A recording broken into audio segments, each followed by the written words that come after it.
আজকে বাংলাদেশ থেকে চাঁদাবাজ, ঘুষখোর, দুর্নীতিকারী ব্যক্তি চিন্তা করেছে যে একে যদি দমানো না যায় তাহলে অবাধে চাঁদাবাজি করা যাবে না, বাংলাদেশে অবাধে ঘুষ খাওয়া যাবে না, অবাধে জুলুম করা যাবে না।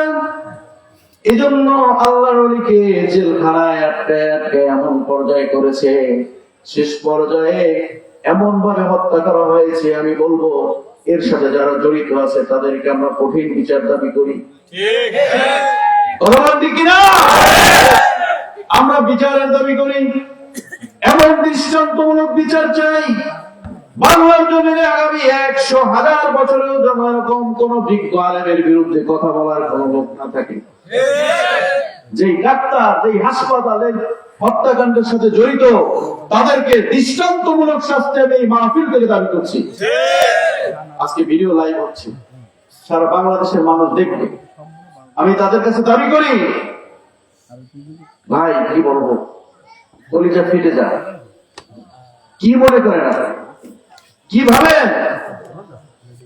যার নাম শুনলে পাগলের মতো লক্ষ লক্ষ মানুষ এখনো ডুকরে ডুকরে কান্দে, বলেন ঠিক কিনা?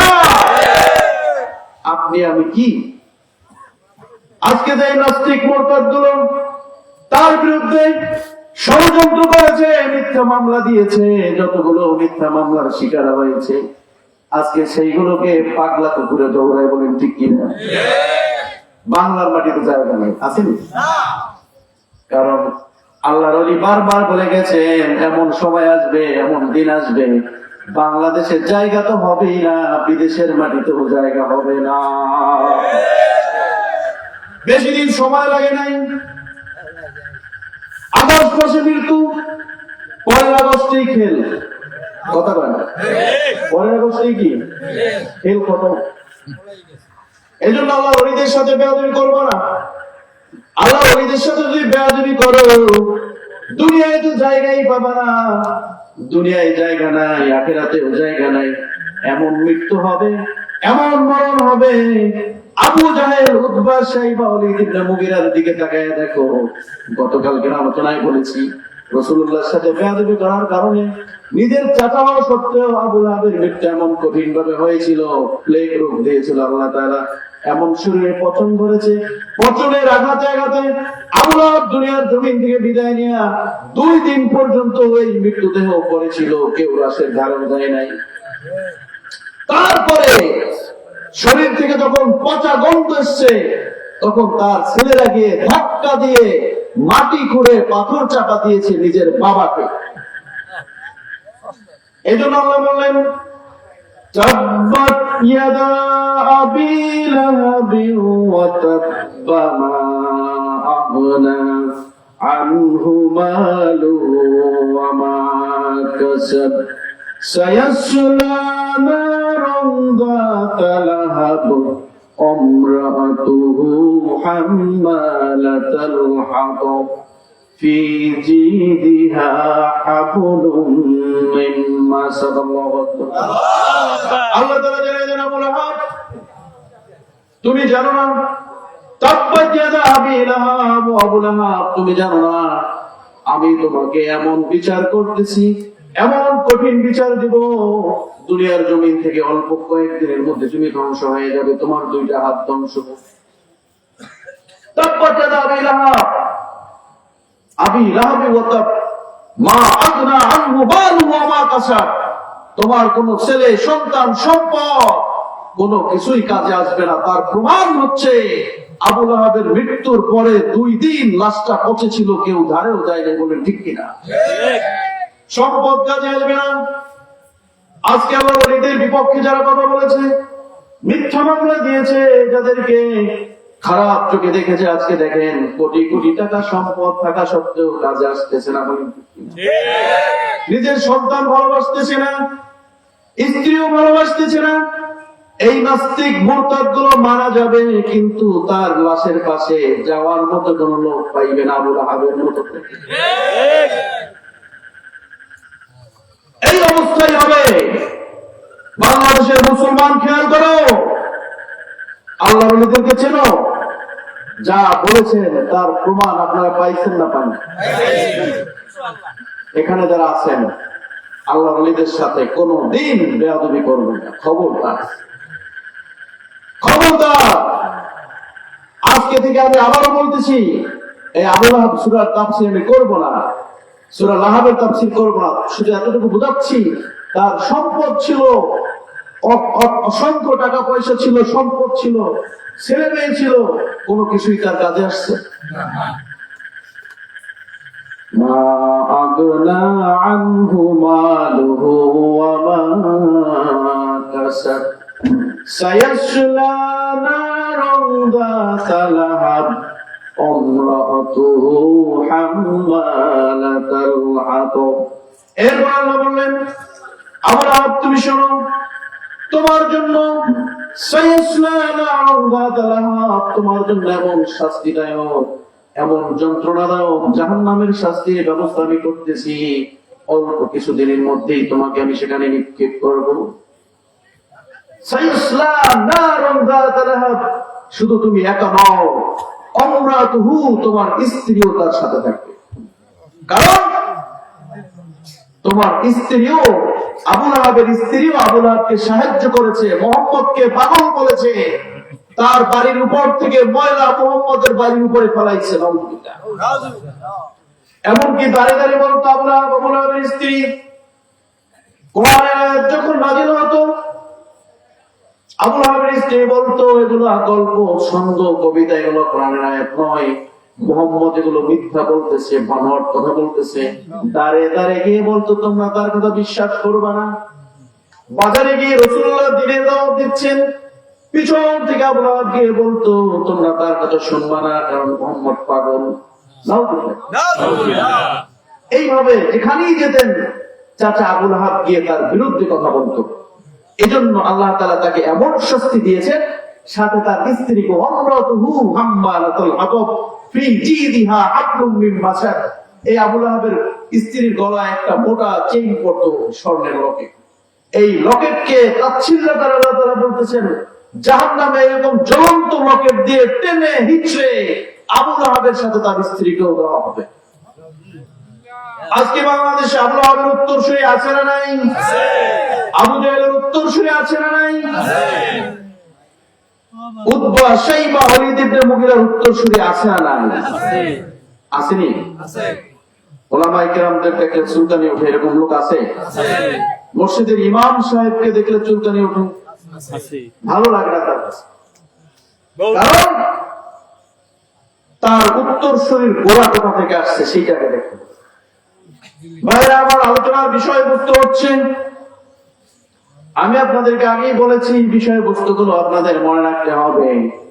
তার মধ্যে প্রথম কথা শুরু হয়ে যাচ্ছে আমাদের এখনই, আমরা যে আয়াত তেলাওয়াত করেছি সেখান থেকে বলি। আল্লাহ তাআলা বললেন ইউরিদুনা লিইউতফিউ নূরাল্লাহি বিআফওয়াহিহিম আল্লাহু মুতিম্মু নূরিহি ওয়ালাউ কারিহাল কাফিরুন।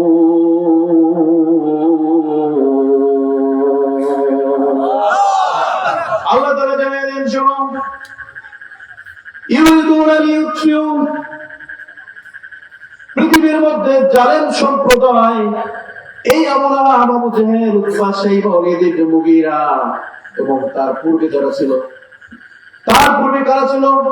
সাদ্দাত ছিল, হামান ছিল, ফিরআউন ছিল, নমরুদ ছিল, বলেন ঠিক কিনা? তারা চাইতো এই কোরআনের আলো, ইসলামের আলো পৃথিবীর জমিন থেকে মুছে দেওয়ার জন্য। তারা চাইতো ফু দিয়ে এই আলোটাকে নিভিয়ে দেবে, কোরআনের আলোকে নিভিয়ে দিবে। তারা কি সেটা পেরেছে? এখানে ইউরিদুনা তার উলামায়ে কেরাম বুঝবে বর্তমান ভবিষ্যৎ, অর্থাৎ এটা অতীতকালের কথা নয় যে তারা চেয়েছিল যে কোরআনের আলোটাকে নিভিয়ে দিতে, এখন আর চায় না। এরকম কি হয়েছে? সবসময়। অর্থাৎ শুধু আবু জাহেল, আবু লাহাব নয়, তার পূর্বে যারা ছিল তারাও চেয়েছিল, আবু জাহেলরাও চেয়েছিল এখন আবু জেহেল ফিরআউনের উত্তরসূরি যারা আছে তারাও চায়, ভবিষ্যতেও এই উত্তরসূরিরা চাইবে, বলেন ঠিক কিনা? এজন্য আল্লাহ তাআলা সতর্ক করে বলেন, শুনুন, ইউরিদুনা লিউতফিউ নূরাল্লাহ, এখানে নূরাল্লাহ দ্বারা আল্লাহ বুঝিয়েছে আল্লাহর কোরআনের আলো, আল্লাহর কোরআনের দ্বীনকে, ব্যবস্থাকে এবং রাসূলুল্লাহর হাদিসকে। নূর দ্বারা কাকে বুঝিয়েছেন? এই কোরআনকে বোঝানো হয়েছে।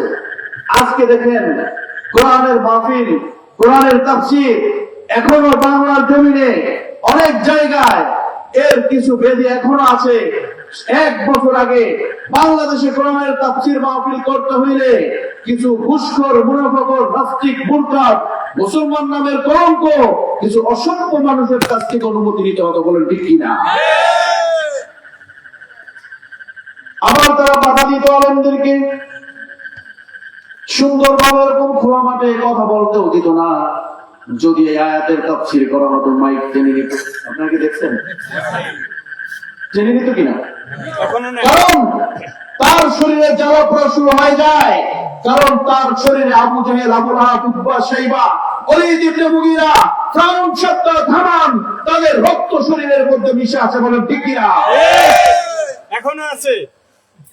এজন্য বলতে চাই, এখনো আছে, আগেও ছিল, বেশি পরিমাণ এখনো আছে।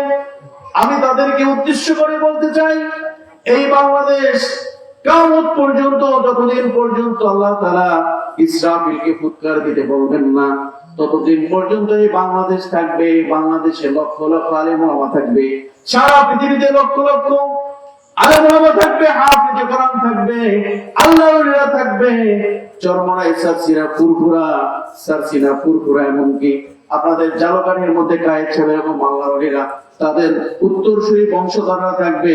কিন্তু তোমার মতো নাস্তিক, মুরতাদ, বেদুইন, কাফের, এই হামান, ফিরআউনের বংশধর এই জমিনের মধ্যে থাকবে না। অল্প কিছুদিনের মধ্যে ধ্বংস হয়ে যাবে। এজন্য আল্লাহ বললেন, ওয়াইলুল লিকুল্লি হুমাযাতিন লুমাযাতিন আল্লাযী জামা'a মালাহু ওয়া 'আদ্দাদা ইয়াহসাবু আন্না মালাহু আখলাদা কাল্লা লায়ুনবাদান্না ফিল হুতামা ওয়া মা আদরাকা মাল হুতামা নারুল্লাহিল মুকাদাতুল্লাতী তাত্তালি'উ আলাল আফইদা ইন্নাহা আলাইহিম মু'সাদা ফি আমাদিন মুমাদ্দাদা। আল্লাহু আকবার। আল্লাহ তাআলা জানিয়ে দেন অয়েলের ব্যাখ্যা। অয়েল হচ্ছে এমন, কোরআনের বিভিন্ন জায়গায় আল্লাহ তাআলা এই অয়েলকে বুঝিয়েছেন এমন ভাবে, অয়েল মানে ধ্বংস, অয়েল মানে মারাত্মক ধ্বংস, অশ্লী সতর্ক সংকেত, রেড সিগন্যাল, অ্যালার্ম। আল্লাহ তাআলা এটাকে দিয়ে বলেছেন যে অয়েল হচ্ছে জাহান্নামের সবচেয়ে গভীরতম বিপজ্জনক একটা জায়গা। সাহাবায়ে কেরামদেরকে নিয়ে আল্লাহর হাবিব এরকম একটা মজলিসে বসা, হঠাৎ করে বিকট একটা আওয়াজ আসলো। আল্লাহর হাবিব ঘোষণা করলেন, তোমরা আওয়াজটা শুনেছো? তোমরা কি বুঝতে পেরেছো এই আওয়াজটা কিসের? আল্লাহর হাবিব ঘোষণা করেন, এই আওয়াজটা হচ্ছে এমন আওয়াজ, জাহান্নামের উপর থেকে 70 বছর পূর্বে বড় বিশাল আকৃতির একটা পাথরকে ফেলে দেওয়া হয়েছিল। ওই পাথরটা জাহান্নামের তলদেশে পড়তে পড়তে যায় পৌঁছাইতে পৌঁছাইতে 1 নয় 2 নয় 70টা বছর সময় লেগে গিয়েছিল। সেই আওয়াজ, সেই বিকট শব্দ, ওই স্থানে আগুনের রং হবে রাতে অমাবস্যার আধারের চেয়েও কালো, এত পরিমাণে কালো যে আগুনটা শরীরে লাগার সাথে সাথে পানির মতো হয়ে বের হয়। এমন কঠিন আগুন। এই সূরার মধ্যে আল্লাহ তাআলা ঘোষণা করেছেন, আল্লাহ বলেছেন সামনের আয়াতে বলবো, এটাই হচ্ছে অয়েল। বুঝতে পেরেছেন ভাই? আবার আল্লাহ তাআলা সূরা মাউনের মধ্যে বলেন, ফাওয়াইলুল লিল মুসাল্লিন আল্লাযীনা হুম আন সালাতিহিম সাহুন। الذين هم يراءون ويمنعون الماعون الله أكبر এই আলোচনার সামনে আসবে আবার সূরা মুতাফফিফিনের মধ্যে আল্লাহ বলেন ওয়াইলুল লিল মুতাফফিফিন আল্লাহ তাআলা কত অশ্লীল সতর্ক সংকেত দিয়ে বলেছেন ধ্বংস তাদের জন্য এই জাহান্নামের নামে স্থান তাদের জন্য যারা ওজনে কম দেয় মাপে কম দেয় আছে না নাই আছে আপনাদের পিরোজপুরে নাই আমাদের পটুয়াখালীতে আছে মাপে কম দেয় আছে আর না হলে কম দিতে চায় এরকম লোক আছে পারে না অনেক সময় দিতে চায় কিন্তু পারে আছে কিনা বলেন তো আছে যিনি দিতে চান পারেন নাই যিনি দিয়েছেন সমান অপরাধ যার মনের মধ্যে এরকম আকাঙ্ক্ষা আছে সুযোগ পাইলে কাউকে ঠকাইতে চায় আসেনি সুযোগ পাইলে ঠকায় না পাইলে সুযোগ পাইলে এতিমের মাল ভক্ষণ করে সুযোগ পাইলে মিসকিনকে ঠকায় অসহায় মানুষকে পাইলে ঠকায় গরিব অসহায় মানুষকে দেখলে ধাক্কা দেয় জুলুম করে অন্যায় করে বিচার করে এইটা যদি সরাসরি করতে নাও পারে যদি মন চায় সমান অপরাধী বলেন ঠিক কিনা কথা বুঝতে পেরেছেন বাজারে গিয়ে দেখবেন এক শ্রেণীর মানুষ গরু বেচা কিনা যদি হয় বলে চাচা গরু কত কত বলছে বলে ৬০,০০০ টাকা বলছে ৫৫টা ৬০,০০০ দাম উঠিয়ে দিল এখন যে লোক দাম বলবে কিন্তু ৬০-এর নিচে বলতে পারবে না কথা বলেন ঠিক কিনা এ ধরনের পাবলিক তো নাই আপনাদের এখানে আছে না আর দালাল দালাল যদি থাকে সে তো সব সত্য কথাই বলে নাকি দালাল সত্য কথা বলে না কি আপনাদের কষ্ট হইতেছে আলোচনা চালাই দেবো সাউন্ড দেন না তো সবাই আলোচনাকে চালাবো দালাল বলে চাচা আপনি কি বলেন এগুলো ওই যে লোকটা দেখা যায় আমি তো ৬১,০০০ টাকা বলছে আপনি কেন বলেন ৬০,০০০ পিছনে যারা আছেন একটু ফাঁকা জায়গায় ভুল করে দিন অন্য যারা আছে তাদেরকে প্রশ্ন বলে দিন যে সুযোগ করে দিন দালাল বলো কি চাচা আপনি ৬০ বললেন কেন এক লোক তো ৬১,০০০ বলে গেছে আমরা ৬৫ হলে বেচবো দালালের সিস্টেম বলেন তো আসলে বলে গেছে কত ৫৫,০০০ এই যে মিথ্যা কথা বললো আল্লাহ তাআলা উপর জায়গায় বলেন ওয়াইলুল লিল মুকাল্লিবিন ওই সমস্ত লোকদের জন্য ধ্বংস যারা মিথ্যাবাদী মিথ্যাবাদী আসেনি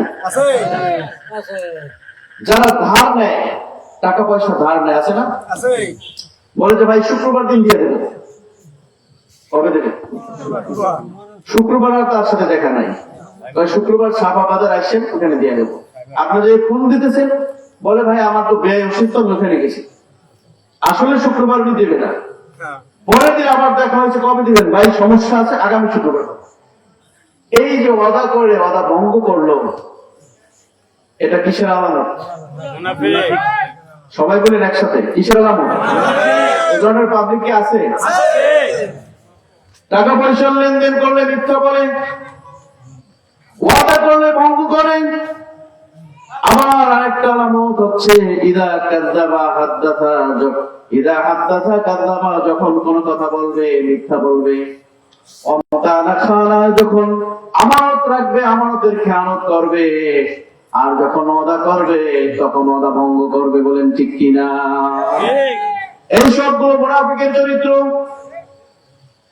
আমাদের দেশে এই মুনাফিক গুলো আসছে কোথা থেকে ইহুদিদের চরিত্র থেকে আসছে মুনাফিক গুলো এই মুনাফিকদের চরিত্র এত পরিমাণে বাজে এত পরিমাণে খারাপ কল্পনা করতে পারবেন না সমাজে কি পরিমাণ ক্ষতি তারা করে হাজার হাজার মানুষকে ক্ষতিগ্রস্ত করে সমাজটাকে নষ্ট করে দেয় বলেন ঠিক কিনা এই ধরনের পাবলিক আজকে মাহফিল থেকে শিক্ষা নিতে হবে আর জীবনে কোনো দিন মিথ্যা কথা বলবো না এমন কিছু মানুষ এখন আছে তাদেরকে যদি আপনি ভয় দেখান তারপর মিথ্যা বলবে না আছে না নাই কিছু আছে না নাই মিথ্যা বলবে না ওয়াদা করলে ভঙ্গ করবে না এমনকি তাকে যা বলবেন সরল সহজ মনে শুনে নিবে। এই মানুষগুলো হচ্ছে জান্নাতি মেহমান। সুবহানাল্লাহ। সুবহানাল্লাহ। আজকের আলোচনা শুনেন, মনে রাখেন যে এই ওয়েল দিয়ে আল্লাহ তাআলা কি বোঝাচ্ছেন। ওজনে যারা কম দেয়, যে ব্যবসায়ী আছে, বিশেষ করে রমজান মাস আসলে দেখা যায় কিছু পণ্য আটকাই রেখে দাম বাড়াই দেয়, আছে কিনা? বাংলাদেশে শুধু এই সমস্যাটা বেশি না কম? রমজান আসলে দাম বাড়ে না কমে? এটা কিসের আলামত? এটাও মুনাফিকের আলামত। কারণ এটা করতে গেলে তাকে মিথ্যা বলতে হয়। রমজানের কেনাকাটায় যদি মার্কেটে যান, 800 টাকার একটা পাঞ্জাবি বলবে ভাই এটা আমার 1200 টাকায় কেনা, আপনি কেন 800 টাকা বলতেছেন? এটা তো আমার 1200 টাকা কিনা। আচ্ছা, এই ধরনের দোকানদার, এই ধরনের ব্যবসায়ী কি আসেনি? কথা বলেন, আছে না নাই? আপনাদের সাফা বাজার বা পিরোজপুরে তো নাই। চিনি 120 টাকা কিনা, বলে ভাই 25 টাকা পাই।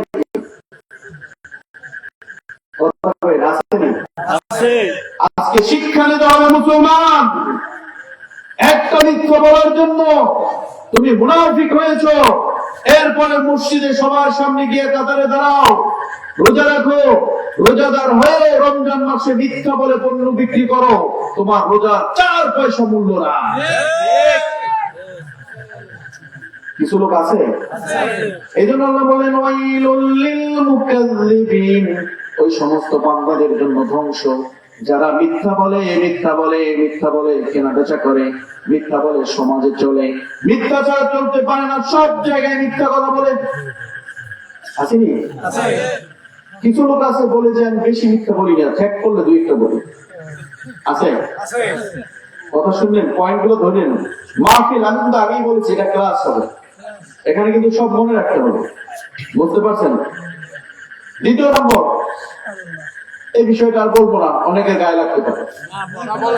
দ্বিতীয় নম্বরটা হচ্ছে কি, ফাওয়াইলুল লিল মুসাল্লিন আল্লাযীনা হুম আন সালাতিহিম সাহুন। আল্লাহ তাআলা জানিয়ে দেন ওই সমস্ত নামাজীদের জন্য ধ্বংস। এখন বলবে এবার কি কয়, নামাজ পড়বো আবার ধ্বংস?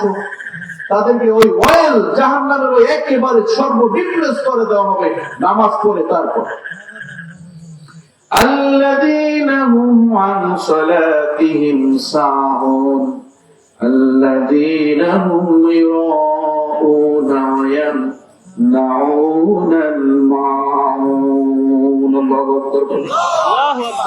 আল্লাহ রাব্বুল আলামিন বলেন ফাওয়াইলুল লিল মুসাল্লিন, ওই সমস্ত মুসল্লিদের জন্য ধ্বংস, ধ্বংস, ধ্বংস। কাদের কথা বলেছেন? যারা নামাজ পড়ে, আল্লাযীনা হুম আন সালাতিহিম সাহুন, যারা নিজেদের নামাজের ব্যাপারে উদাসীন। নামাজের ব্যাপারে উদাসীন কেমন ব্যাখ্যা বোঝেন? সাহুনের 4টা অর্থ আছে এখানে। প্রথম অর্থ হচ্ছে যারা নামাজ পড়ে কিন্তু নামাজটা ওয়াক্তের একেবারে শেষ সময়ে গিয়ে পড়ে। আছে না? বিশেষ করে আমার মা বোনরা যারা আছে, ঘরের কাজ করতে করতে জোহরের নামাজ আসরের নামাজের সাথে মিলিয়ে পড়ে। অনেক সময় 3:30, 4টার সময় আমাদের অনেক পুরুষ ভাইয়েরা ক্ষেত খামারের কাজ করতে করতে 3টার সময় বাসায় এসে গোসল করে, এরপরও তেল তেল দিতে দিতে একেবারে শেষ সময় গিয়ে জোহর নামাজ পড়ে। আসে না? এগুলো মুনাফিকের চরিত্র। কিসের চরিত্র? সূরা মাউনের মধ্যে আল্লাহ তাআলা বলেছেন ফাওয়াইলুল লিল মুসাল্লিন, এদের জন্য ধ্বংস যারা শেষ সময় গিয়ে নামাজ পড়ে। 4টা অর্থের প্রথম অর্থ হচ্ছে যারা শেষ সময় গিয়ে নামাজ পড়ে, আর দ্বিতীয় অর্থ হচ্ছে যারা নামাজ একেবারেই পড়ে না। আর 3 নম্বর হচ্ছে যারা নামাজ পড়ে কিন্তু নামাজটা খুব তাড়াহুড়া করে নামাজ পড়ে। আছে না? তাড়াহুড়া পাবলিক আছে, খুব তাড়াহুড়া, তাদের সময় নাই নামাজ পড়তে। আর 4 নম্বর হচ্ছে আরেকটা অর্থ, বিভিন্ন ওলামায়ে কেরাম এটা ব্যাখ্যা করেছেন যে সাহুনের আরেকটা অর্থ হচ্ছে যারা নামাজ পড়ে কিন্তু ঠেকের নামাজ পড়ে। একটু ক্লিয়ার করে বুঝাই বলি, ঠেকের নামাজ পড়ে। আমি এই আলোচনাটা এই সূরা মাউনের এই একটা আয়াত থেকে নামাজের বিষয়ে আলোচনাটা প্রায় প্রতিটা মাহফিলেই বলি, কারণ এটা আমাদের বেদি হয়ে গেছে। বলে ঠিক না? আমরা এটাকে মনে করি একটা ভালো কাজ। ঠেকের নামাজটা কেমন? আপনি আপনার বাড়িতে একজন মেহমান আসছে, ইনি জুমার নামাজও পড়ে না, আছেন এরকম পাবলিক? কিছু আছে কয় জুমার নামাজ পড়ি না, কিন্তু জানেন কেন? কয় যদি একটা ছুটে যায় তাহলে তো বউ তালাক হয়ে যায়। কথা কই না, আসেনি? জুমার নামাজ পড়ে না এরকম পাবলিক কি আছে না নাই? বলতে গেলে সবাই পড়ে, কিন্তু কিছু লোক আছে এখনো পড়ে না। জুমার দিন মসজিদ ঘুরে যায়, তারপর কিছু লোককে দেখবেন মসজিদ থেকে বের হন বাইরে ঘোরাফেরা করতেছে, তার মানে সে নামাজ পড়ে নাই। বউকে এত পরিমাণ ভয় পায় যে এক জুমা না করলে বউ তালাক হয়ে গেছে। চিনতে পারছেন মাসালা না জানার কারণে যেটা হয়েছে? জুমা একটা পড়ে নাই, কিছু নামাজ আছে নামাজই পড়ে না, এই লোক আপনার বাড়িতে মেহমান আসছে। এখন দেখেন যে আপনি, আপনার ছেলে, আপনার পরিবারের সবাই নামাজ পড়ে, মসজিদে যায়, আজান দিলে সবাই মসজিদে যায়, আপনি যাচ্ছেন, আপনার ছেলে যাচ্ছে, সবাই যাচ্ছে, এখন মেহমান বিপদে পড়ছে না? মেহমানের গান বাবা নামাজে যাইবেন না, মেহমানের কইতেছেন বাবা নামাজে যায় না, চাচা প্যান্ট একটু ভালো না। কি আপনার মেহনতের লোক নাই? প্রথমবার বলছে প্যান্ট ভালো না, চাচাই তো ছাড়েন লোক না, চাচাই কইতেছে দূর বে, আপনি 3 বার বিসমিল্লাহ করে বলেন নামাজ হয়ে যাবে, আমার লাগে লোন পড়ছে না বিপদে। এখন বলতে আছে চাচা যান আমি আসতে আছি, যুবক ভাইয়ের কথা বলো আসেনি? চাচারে পাঠাই দিয়ে গেছে আমি আসতে আছি, আপনি যান, আমি বলছি তো আসতে আছি। কারণ সে নামাজ পড়বে না, কথা বলে সে কি করবে না? পড়বেই না নামাজ। এখন বলতে চাচা আপনি যান আমি এখনই আসতে আছি। চাচা ধরেন গেল, চাচাকে না বাবা তোমার লইই যাবো, কারণ 3 জন ছাড়া জামাত হইবে। চাচা আর চাচার বলা 2 জন, মনে লইলি জামাত হয়। চাচাকে না বাবা জামাত হইবে না, তুমি লও, বিপদে পড়ছে না। এখন বলছে যে কায়দা নাই, এই যে ধরা খাইছি গেলাম। এই যে গেল নিজের মনের ইচ্ছায় না অনিচ্ছায়? এইবার বলেন এই নামাজটার নাম কি? আপনাদের দেশে কি বলে আমি তো জানি না, এদের কি বলে? ঠেকের নামাজ।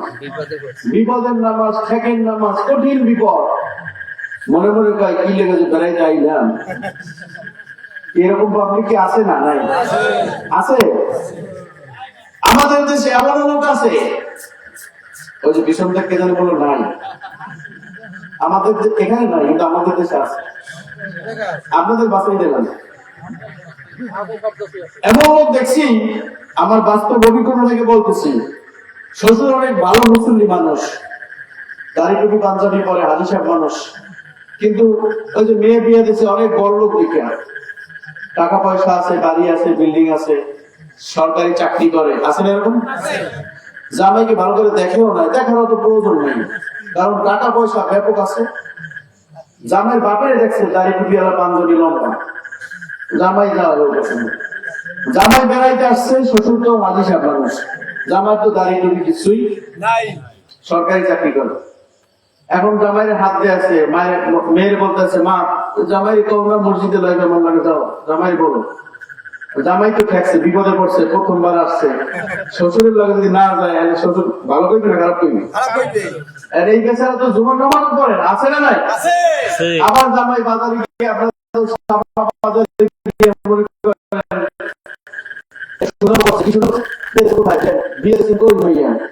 বিয়ে তো ভালো লাগাই দিচ্ছে, সে সরকারি চাকরি করে, অনেক টাকা পয়সা আছে, বিল্ডিং আছে, বাড়ি আছে, ছেলের বেতনের টাকা ধরা লাগে না। কি কথা আছে না? আসেনি? এখন আপনারা বলেন ছেলের বেতনের টাকা ধরা লাগে না, তাহলে ছেলে কি করে? আমি বলি নাই, কিন্তু আমার বাসায় আমি বলি নাই, ছেলে কি করে?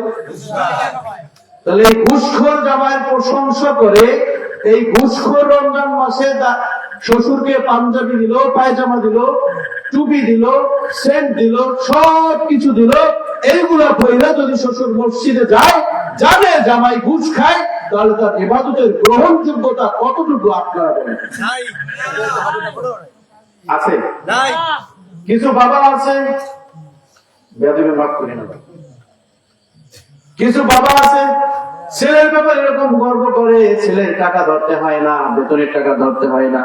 বাবা ভালো করে জানে ছেলে ঘুষখোর অথবা সুদখোর, কিন্তু এই ছেলের টাকায় সংসার চলে, এই ছেলের টাকায় বাবার পাঞ্জাবি হয়, পায়জামা হয়, টুপি হয়, জুব্বা হয়, সবকিছু হয় এই ছেলের টাকায়।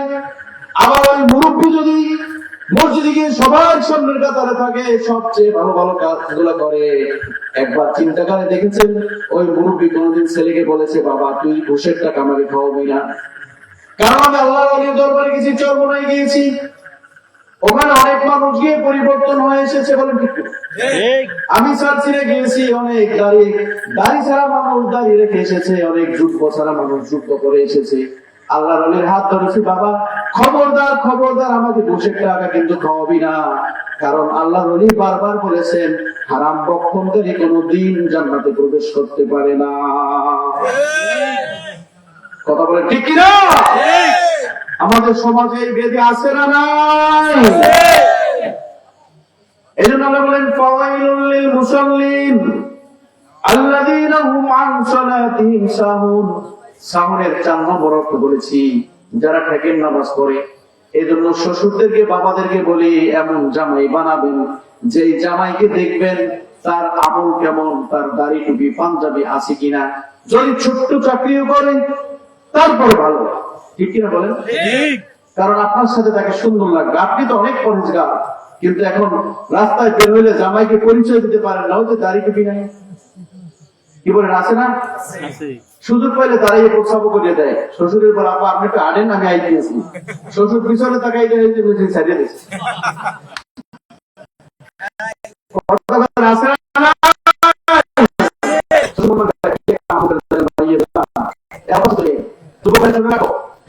একবার সিঙ্গেল একটা বারও যদি দাঁড়িয়ে প্রস্তাব করে থাকো, বর্তমান বিজ্ঞান বলতেছে ওই একটা বারের জন্য সামান্য পরিমাণ হলেও তোমার কিডনি ক্ষতিগ্রস্ত হয়েছে।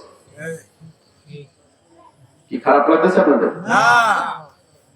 কি যুবক ছেলে এরকম আছে না? সুযোগ পাইনি দাঁড়াই দাঁড়িয়ে দেয়, আছে।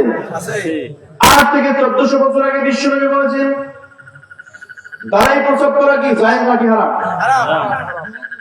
সেই কথা আজকে প্রমাণিত হচ্ছে। সেই বিজ্ঞান প্রমাণ করতে যায়, রাসূলুল্লাহর একটা হাদিসকে যেই ভুল প্রমাণ করতে যায়, সেই লোক আজকে ইহুদি নাসারা খ্রিস্টান থেকে মুসলমান হয়ে যাচ্ছে।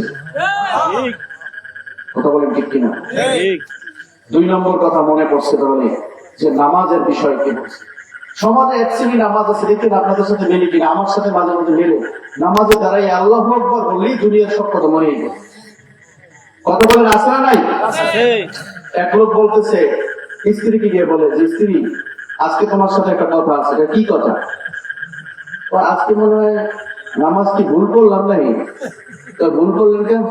4 রাকাত নামাজ জোহরে, এই টাইমে তো আমার হিসাব কমপ্লিট হয়ে যায়, আজকে তো হইলে না। কারণটা কি দেখেন তো? অনেক সময় নামাজে দাঁড়াইলে যদি বিপদে পড়েন, টাকা পয়সার কোন হিসাব লেনদেন কারোর সাথে থাকে, হঠাৎ মনে পড়ে না পড়ে না? কথা বলেন পরে? ওই সময় জিহাদ করতে হবে যে না, আমার সামনে আল্লাহ তাআলা, আমি দেখতে পাই না কিন্তু আল্লাহ তাআলা আমাকে দেখতে পাচ্ছেন। কারণ রাসূলুল্লাহ বলেছেন সল্লু কামা রাআইতুমুনি উসাল্লি, এমন ভাবে নামাজ পড়ো যেমন করে আমাকে নামাজ পড়তে দেখেছো তোমরা। আল্লাহর হাবিবের একজন সাহাবী হযরত হুযায়ফা রাদিয়াল্লাহু তাআলা আনহু একবার ইয়েমেন সফরে গেলেন। ইয়েমেন সফরে গিয়ে দেখলেন একজন ব্যক্তি এরকম নামাজ পড়তেছে, তাকে ডাকলেন। নামাজের পরে বললেন, ভাই এদিকে আসো। কেন? বললেন না, তোমাকে একটা কথা বলে রাগ করবা না, তুমি যেভাবে নামাজ পড়লা এই নামাজটা খোলার কসম করে বলি রাসূলুল্লাহর দেখানো নামাজের মতো হয় নাই। তোমার রুকু, তোমার সিজদা, তোমার সবকিছু এমন ভাবে হতে হবে যেমন করে বিশ্বনবী নামাজের নিয়ম আমাদেরকে দেখাইছেন। বলেন ঠিক কিনা? এইবার আমাদের মূল আলোচনা করছি। আল্লাহ তাআলা বলেন ওয়াইলুল লিকুল্লি হুমাযাতিল লুমাযা আল্লাযী জামা'a মালাও ওয়া আদ্দাদা। এই হুমাযা 9টি আয়াত রয়েছে মক্কি সূরা। আল্লাহ তাআলা বললেন হুমাযা শব্দের অর্থ হচ্ছে যারা পিছনে গীবত করে, গীবতকারী। গীবতের অপরাধ কি? গীবতের শাস্তি কি? গীবত কাকে বলে? কোন জিনিসটাকে গীবত বলে? এখন অনেক মানুষ এটাকে হাস্যরস মনে করে হাজার হাজার অপরাধ এরকম দৈনিক করে যাচ্ছে। বলেন ঠিক কিনা? গীবত মানে, গীবত মানে হচ্ছে পিছনে কারো বদনাম করা, যেই দোষটা ওই ব্যক্তির আছে। ভালো করে বুঝে নেন। সাহাবায়ে কেরাম জিজ্ঞেস করছে হুজুর, গীবত মানে কি একটু বুঝাই বলেন আমাদেরকে। বলে যে তোমরা যদি পিছনে কারো বদনাম করো, কারণ আমি দুর্নাম করো, যেইটা ওই ব্যক্তি শুনলে লজ্জা পায়, শরম পায়। বুঝতে পারছেন কথা? সাহাবায়ে কেরাম বলতেছে, হুজুর ওই অপরাধ যদি তার মধ্যে থাকে, বলতেছে যদি তার মধ্যে ওই অপরাধ থাকে সেইটাকেই বলা হয় গীবত, আর যদি অপরাধ তার মধ্যে না থাকে ওইটাকে বলা হয় তহমত, অর্থাৎ তার নামে মিথ্যা আরোপ করা। আমাদের সমাজে কি এরা হয় না? হয় না? বাজারে, দোকানে, চায়ের দোকানে গেলে অনেক জায়গায় আছে, এখানে নাও থাকতে পারে, ইমাম সাহেবের কিছু বদনাম হয়। হুজুরে আজকে আসর নামাজ আইছে একেবারে 1 মিনিট পর, কি যে করে আল্লাহ জানে, খালি দৌড়াই দেই। কথা কেন আছে না? আর বদনাম চায়ের দোকানে বেশি হয় না কম হয়? বেশি হয়। ভাইরা সবাই সতর্ক হন, আজকের এই মাহফিল থেকে শিক্ষা নিয়ে যান, কারো ব্যাপারে গীবত করা যাবে না, যাবে না। কারো ব্যাপারে গীবত করবো আমরা?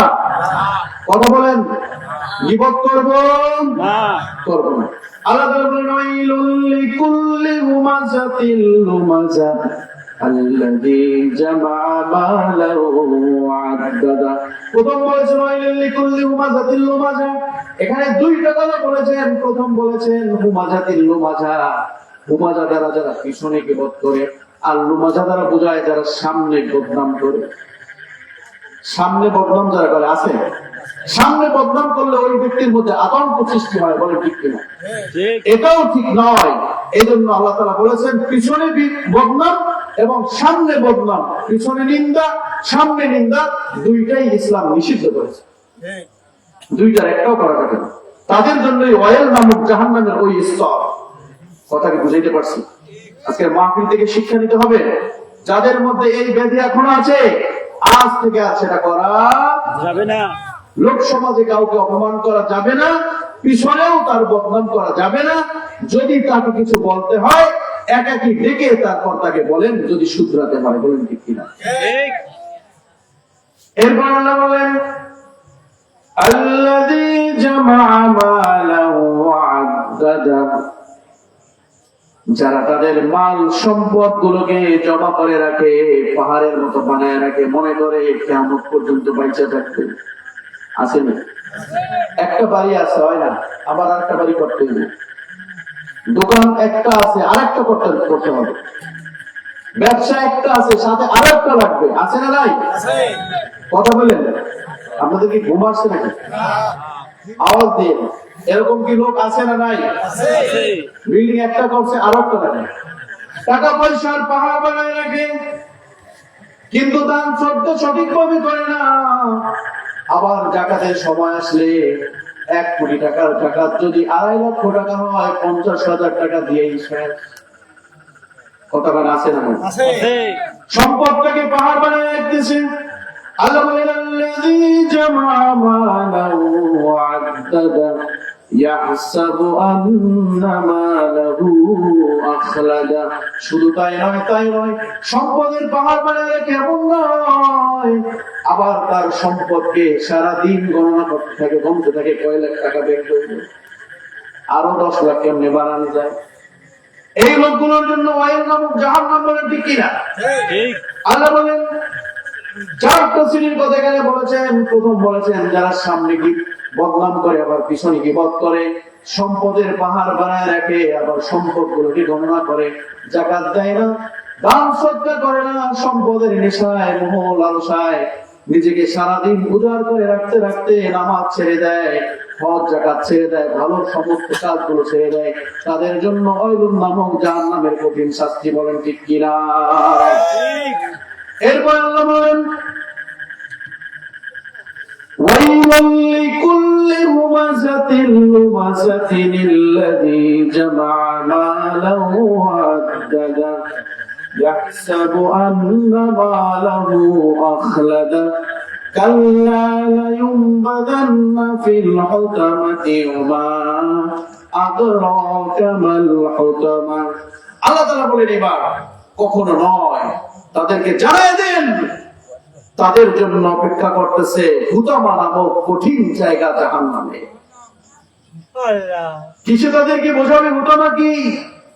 আল্লাহ তাআলা বলছেন কিসে তাদেরকে বোঝাবে হুতামা কি, ওমা আদরাক আমাল হুতামা।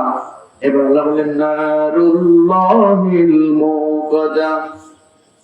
নারুল্লাহিল মুকাদা এটা হচ্ছে প্রজ্বলিত আগুন, আগুনের লেলিহান শিখা, যেখানে প্রজ্বলিত আগুনের মধ্যে এই 4 শ্রেণীর মানুষকে আল্লাহ তাআলা কিয়ামতের সেই শাস্তি হিসেবে দিবেন। বলেন নাউযুবিল্লাহ।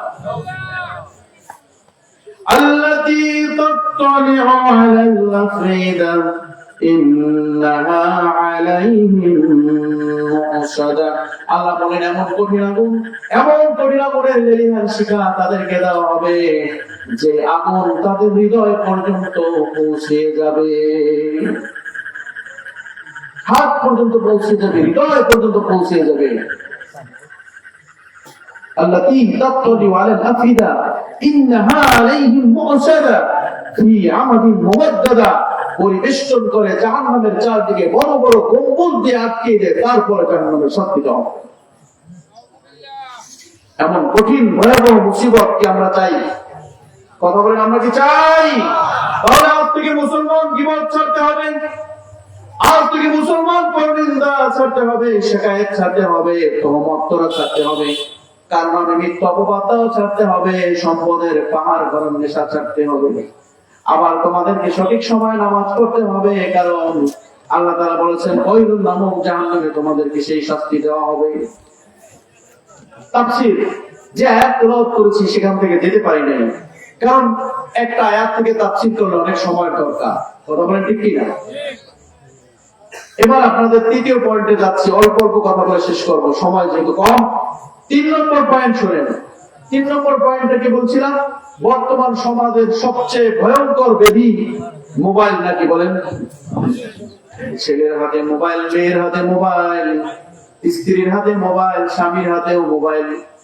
একটা ঘরে গিয়ে দেখা যায় খাটের মধ্যে শুয়ে আছে 4 জনের হাতে 4টে মোবাইল, সবাই মোবাইলের দিকে তাকাই গেছে। আছে না?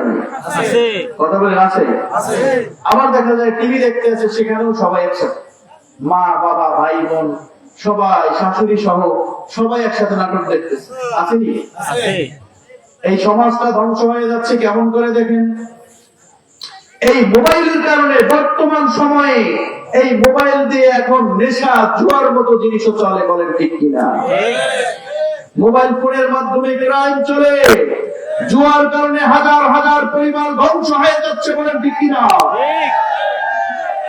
আমি দেখেছি একটা বাজারে একটা মহিলা একটা তার খাম্বার নিচে বসে কান্না করতেছে, বাস্তব ভাবে। তো আমি ওখান দিয়ে হেঁটে যাচ্ছি আমাদের এলাকায়, আমি তাকে বললাম এই রাতে 9টা বেজেছে, আপনি এখানে কি করেন? ছোট্ট একটা বাচ্চা নিয়ে বসে। ওই মহিলা বলল, হুজুর আমার স্বামী আজকে সকালবেলা বাসা থেকে বের হয়েছে, বাজার করে বাসায় আনবে, সন্তানের জন্য রান্না করব, দুপুরে আমরা সবাই একসাথে খাওয়া দাওয়া করবো, কিন্তু আমার স্বামী আজকে রাত্র 9টা বেজেছে এখনো বাসায় আসে নাই। বলো আপনার স্বামী কোথায়? বলো ওই যে একটা ক্রামবোর্ডের দোকান দেখেন না, ওই জায়গায় বসে জুয়া খেলে। স্বামীর কাছে গেছে, স্বামীও কিন্তু না খাওয়া, জুয়ার নেশায়, ক্ষুধাও শেষ। সন্তানকে খাওয়াবে কি, স্ত্রীকে খাওয়াবে কি, কেউ কি চেনে না। বউ গেছে বলে তুমি বাসায় আসলে না, বাজার না দিয়ে এখানে কি করো? বলে দিন যে যাবি নাকি? বলছেন কথা, সামনে আর বললাম না। এখন মহিলা বসে বসে কাঁদতেছে। মহিলা বলে আমার কানের দুল ছিল নিয়ে বিক্রি করছে। কি করছে আল্লাহ জানে। হাতের চুরি ছিল বিক্রি করছে, গলের বান্ধবাকে অর্ধেক বেচা শেষ। এমন আছে বাপের কোথা থেকে ওইটা বেচলেই আর শান্তি, কারণ জুয়ার নেশা এমন করেছে হাজার হাজার ফ্যামিলি, পরিবার, সন্তান, মা বোন ভাই ধ্বংস হয়েছে, ধ্বংস হয়েছে, ধ্বংস হয়েছে। যুবক ভাইরা তোমাদের অনুরোধ করে যাই, এই সমাজটাকে নষ্ট করো না। বাবার কথা চিন্তা করো, মার কথা চিন্তা করো, নিজের স্ত্রীর কথা চিন্তা করো, সন্তানের কথা চিন্তা করো। কেন তোমার মায়া হয় না? যখন হেরে যেতে থাকে তখন মা কে, বোন কে, সন্তান কে, স্ত্রী চেনে। ভাইরা আমার, আপনাদের এলাকায় নাই কিন্তু আমাদের এলাকায় আছে, এই জন্য বললাম। আওয়াজ দিন, আপনাদের এলাকা আছে? আবার এখন নাকি আবার কি বাইরেছে দেখলাম, টিভির মধ্যে খেলা দেখে, ওইটার ভিতরে জুয়া আসেনি? ওইটার ভিতরে কি আছে? আমি জানি না, যুবক ভাইরা বলে আছে। এই বিষয়ে যারা আক্রান্ত হয়েছে, এই সমাজটাকে ধ্বংস করবে এমন ভাবে নিজের বাবা মাকে চিনবে না। একটা সময় আপনারা শুনেছেন জুয়ার টাকার জন্য বগুড়াতে নিজের বাবাকে জবাই করেছে। আপনারা শুনছেন? জুয়ার টাকা দেয় নাই, মাকে জবাই করেছে, বাবাকে জবাই করেছে। এই সমাজে মোবাইলের বেদিতে রাতভর ছেলে মেয়ে চ্যাটিং করে মোবাইলে, আছে না? এগুলা বাবা মার দায়িত্ব। সন্তানকে নেক সন্তান বানান। আমি আজকে বলি, মাদ্রাসায় যারা পড়ে, হাফিজি মাদ্রাসায় যারা পড়ে, একটা ছেলেকে হয়তো দেখাতে পারবেন না যে রাত ভরে মোবাইলে চ্যাটিং করে বা জুয়া খেলে, এরকম আছে? কথা বলেন, আছে কি ভাই? কারণ তাদের রুটিন আছে, 3টার সময় উঠতে হয়, বাবায় টাকা দেয় 100, জুয়া খেলবে কেন? ওই 100 টাকা দিয়ে তো খাইতে হয়। এই জন্য সন্তানকে আলেম বানাতে হবে, হাফেজে কোরআন বানাতে হবে। সন্তানকে এমন সন্তান বানান, আল্লাহ রাসূল বলেছেন, ইযা মাতাল ইনসান, যখন মানুষ মারা যায়, এই কথা আনহু আমালু, তার সমস্ত আমলের দরজা বন্ধ হয়ে যায়। ইল্লা মিন সালাতিন, শুধু 3টা আমল ব্যতীত। ইল্লা মিন সাদাকাতিন জারিয়া, একমাত্র সদকায়ে জারিয়া আমল চালু থাকে। আওয়ালাদুন সালিহুন, এক সন্তান যদি থাকে, তার জন্য মৃত্যুর পরে কবরের পাশে দাঁড়িয়ে দোয়া করবে। বলেন ঠিক কিনা? আর জুয়াখোর ছেলে যদি হয়, আমি দেখেছি ঢাকায় বাবা মারা গেছে, লাশের পাশে দাঁড়িয়ে একটা নীলও কান্দে দেখুন, মোবাইল নিয়ে ওই কোনায় কি জানি করে। কি বলেন, আছে? কিছু ছেলেরা আপনাদের আগে কি আছে, কোনায় কানায় চিপায় চাপে খেলে এরকম এরকম এরকম এরকম আসেনি? আছে। এটা কি খেলা আমি জানি, আমার ভাই বক বক করে কথা বলে, কি যে বলে ওরা জানে আর আমরা জানি। কি ভাই আছে? এই যে ব্যাধি সমাজে ঢুকেছে, এই ব্যাধি থেকে আপনারা কি মুক্ত চান কি চান না? এক সময় এই ছেলেরা হবে বাবা, এই ছেলেরা হবে শ্বশুর, এই ছেলেরা হবে মাস্টার, এই ছেলেরা হবে রাষ্ট্রপতি, সমাজপতি, প্রধানমন্ত্রী, সব এই ছেলেরাই হবে। তাদের কাছে ধর্ষণের মতো কোনো বিষয়, কোনো অপরাধ মনে হবে না। জুয়া তো কোনো ব্যাপারই না। তাদের ছেলেরা খেলবে বলে খেলো, মেয়েরা ঘুরবে বলে ঘোরো, কারণ আমি যেটা করছি। কথা বলেন। এই জন্য আজ থেকে প্রতিজ্ঞা করতে হবে, এমন সন্তান রেখে দিতে হবে, এমন নেক সন্তান বানাতে হবে। আপনার মরণের পরে কবরের পাশে দাঁড়ায় বলবে, রব্বির হামহুমা কামা রাব্বায়ানি সগীরা। কবরের পাশে দাঁড়ায় বলবে, ইয়াসিন সূরা পড়বে, রহমান সূরা পড়বে, চোখের পানিগুলো ছেড়ে দিয়ে আল্লাহর কাছে বলবে, মাবুদ, আমার বাবা আমার মা ছোটবেলায় আমার জন্য কত কষ্ট করেছে, আমার মা আমি যখন পেটে ছিলাম কত কষ্ট করেছে, 10 মাস 10 দিন আমার মা গর্ভের মধ্যে রেখেছেন, আমার মা আমার জন্য কত রাত সজাগ থেকেছেন, কত রাত আমার মা ঘুমাতে পারেন নাই, কত রাত আমার মা কষ্ট করেছেন, জেগেছেন। একটা সন্তান জন্ম দেওয়ার সময় একজন মায়ের যে পরিমাণে কষ্ট হয়, আধুনিক বিজ্ঞান বলতেছে একটা অ্যাক্সিডেন্টে যদি কেউ পা হারায় যায়, এই পা হারানোর যন্ত্রণা যত বেশি, তার চাইতেও বেশি একটা সন্তানকে জন্ম দেওয়ার জন্য একটা মা কষ্ট স্বীকার করে থাকে। বলেন ঠিক কিনা? এই সন্তানটা যখন আলেম হবে, তখন এই কষ্টগুলো বুঝতে পারবে বাবা তার জন্য কি করেছেন, বাবা তার জন্য কত কষ্ট করেছেন। এখানে যারা বাবারা আছেন বলতে পারবেন নিজের সন্তানের জন্য। আজকে এই মাহফিল যদি একটা প্যাকেট দেয়, বাসায় যদি ছোট্ট সন্তান থাকে একটা মিষ্টি দেয়, বলবেন কি আমার সন্তানের জন্য নিয়ে যাই। বলেন ঠিক কিনা? বাজারে গেলে বলবেন টাকা না থাকলে সন্তানকে কি খাওয়াইতে চাইবেন? বলেন ঠিক কিনা? ছেলের কষ্ট হয়, এজন্য রিক্সায় ছেলে যাবে, বাবা হেঁটে যাচ্ছে, বাবা বলে কি আমার কি হাঁটার অভ্যাস। আসলে এই বাবারা তাদের জীবনটাকে এরকম করতে করতে করতে করতে এই সন্তানদের জন্য জীবনটাকে শেষ করে দিচ্ছে। আজকে তোমরা বোঝো না, বাবারা জীবনটাকে শেষ করেছে, সময় যদি লিমিট করে দিচ্ছে, এই কথাগুলো বলতে পারলাম না। সামনে আসতেছি। এখন এই বাবারা তাদের জীবনটাকে কি করেছে, আজকে বৃদ্ধ বাবাদের দিকে তাকায় দেখেন, তাদের জীবনটাকে এরকমই ছিল। তাদের যৌবন ছিল এক সময় তোমাদের মতো পুরুষ, তারাও ছিল নদী পাড়ায় এপার থেকে ওপার যাইতে পারতো, বলে ঠিক কিনা? আজকে এই সন্তানের সুখের জন্য সারাদিন ক্ষেত খামারে কাজ করতে করতে নিজের জীবনটাকে শেষ করে দিল।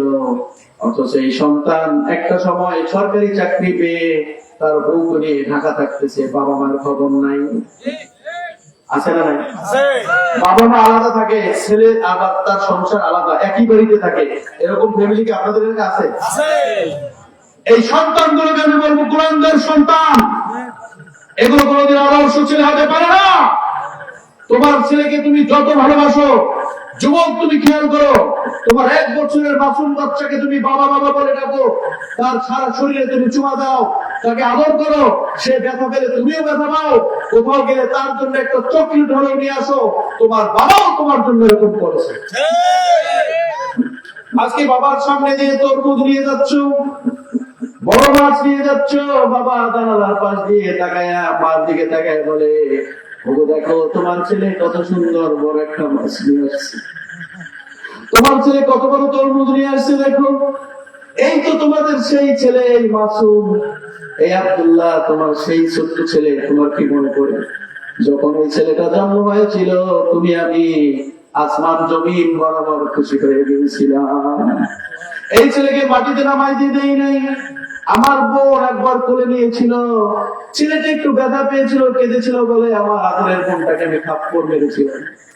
এই সেই ছোট্ট ছেলে আজকে কত বড় হয়েছে, আমাদের সামনে দিয়ে তরমুজ নিয়ে যাচ্ছে। আমরা দোয়া করি আল্লাহ তাআলা যেন ওরে আরো বেশি ভালো খাওয়ায়।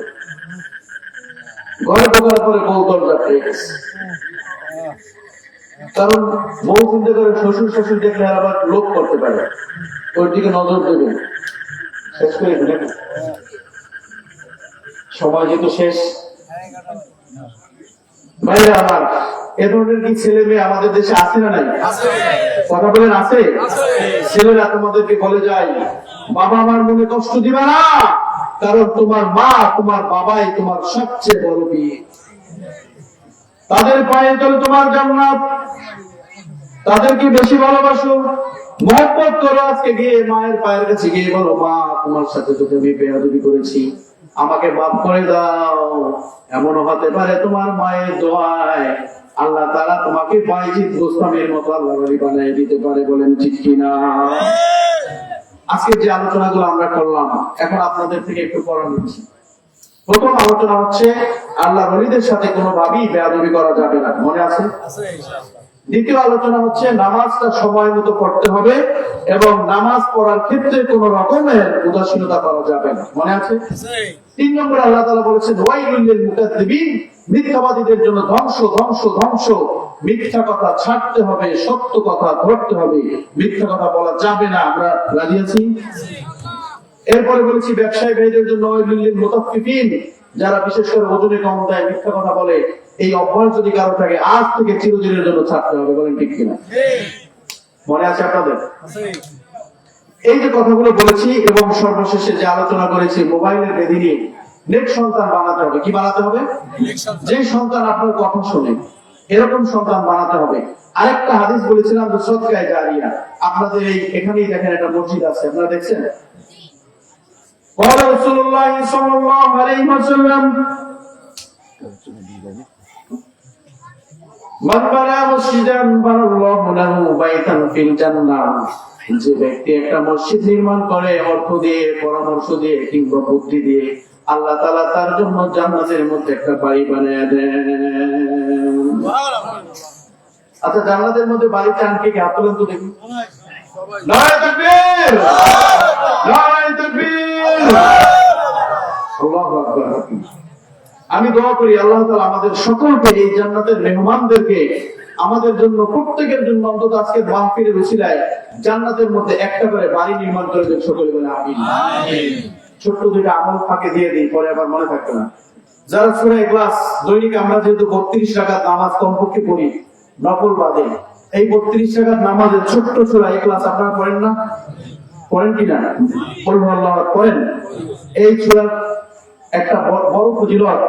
قال رسول الله صلى الله عليه وسلم রাসূলুল্লাহ বলেছেন, মান ক্বারা কুল হুয়াল্লাহু আহাদ 10 মাররা, যে ব্যক্তি কুল হুয়াল্লাহু 10 বার পড়ে, বানাল্লাহু লাহু কসরুন ফিল জান্নাহ, আল্লাহ তাআলা তার জন্য জান্নাতের মধ্যে একটা বড় অট্টালিকা বানিয়ে দেন। সুবহানাল্লাহ। মান ক্বারা কুল হুয়াল্লাহু আহাদ 10 মাররাতান বানাল্লাহু লাহু কসরুন ফিল জান্নাহ, যে ব্যক্তি 10 বার সূরা ইখলাস পড়ে তার জন্য আল্লাহ তাআলা জান্নাতের মধ্যে একটা অট্টালিকা বানিয়ে দেন। ওমান করা 20 মারাতান বানাল্লাহু লাহু কসরুন ফিল জান্নাহ, আর যে ব্যক্তি 20 বার সূরা ইখলাস পড়ে আল্লাহ তাআলা তার জন্য জান্নাতের মধ্যে 2টি অট্টালিকা বানিয়ে দেন। ওমান করা 30 মারাতান বানাল্লাহু লাহু 3 কুসুরিন ফিল জান্নাহ, আর যে ব্যক্তি 30 বার সূরা ইখলাস পড়ে আল্লাহ তাআলা তার জন্য জান্নাতের মধ্যে 3 অট্টালিকা বানিয়ে দেন। এবার আমটা নেন, আমরা কি সূরা ইখলাস করতে রাজি আছি না? সকল বলি রাজি আছি আমরা? আছি। এটা কি বেশি কঠিন হবে? না। ছোট ছোট ছেলেরা মাদ্রাসায় যায়, নুরানি মাদ্রাসায় পড়ে, মসজিদে যায় বা বাহিরে যায়, তাদের মাথায় 3 বার সূরা ইখলাস করে ফু দিবেন। 24 ঘন্টা সমস্ত বিপদ থেকে, দুর্ঘটনা থেকে, অ্যাক্সিডেন্ট থেকে যিনি হেফাজত করবেন, চিল্লায়া বলেন তিনি কে? এটা কি আমরা পারবো? 3 নম্বর কথা হচ্ছে, সকালে এবং বিকালে ফজর নামাজের পরে এবং মাগরিবের নামাজের পরে সূরা ইখলাস, সূরা ফালাক, নাস একবার করে বা 3 বার করে যদি পড়েন, সারা শরীরে ফু দেন, পরিবারের সবাইকে যদি করতে বলেন, 24 ঘন্টা সব বিপদ থেকে প্রোটেকশন করবে কি? আমরা পারবো এটা? এই আমলগুলো কি বেশি কঠিন হলো নাকি ছোট্ট হলো? আর যে ক্লাসগুলো দিলাম, যে পড়াগুলো দিলাম, যদি আল্লাহ তাআলা কোনোদিন আপনাদের এলাকায় আবার কোনো প্রোগ্রামে আল্লাহ তাআলা কবুল করেন, যদি আপনারা মহব্বত করেন, ডাকেন, আপনাদের ডাকে যদি আসি, ওই দিন যদি এখানে একজন লোক থাকেন, হাত তুলে দেখাইতে পারবেন এই পড়াগুলো নেব ইনশাআল্লাহ। সারা পড়াতে আজকে পড়া নাই কালকে, আমি নেব অন্য এক সময় ইনশাআল্লাহ। সবাই পারবো? ভাইরা আমার, যে কথা বললাম, জীবনে যদি একটা বার কোন মসজিদে আপনি 5 টাকাও দান করে থাকেন, বুদ্ধি পরামর্শ দিয়ে থাকেন, আল্লাহ তাআলা আপনার জন্য জান্নাতের মধ্যে সুন্দর একটা বাড়ি বানিয়ে দেবেন। সুবহানাল্লাহ। আমি মেহমান, قال رسول الله صلى الله عليه وسلم দাওয়াতুল মাজলুম, দাওয়াতুল মুসাফির, দাওয়াতুল ওয়ালিদাইন। শুনে রাখেন কথাটা। 3 শ্রেণীর মানুষের দোয়া আল্লাহ তাআলা কখন ফিরান না। কয় শ্রেণীর মানুষ?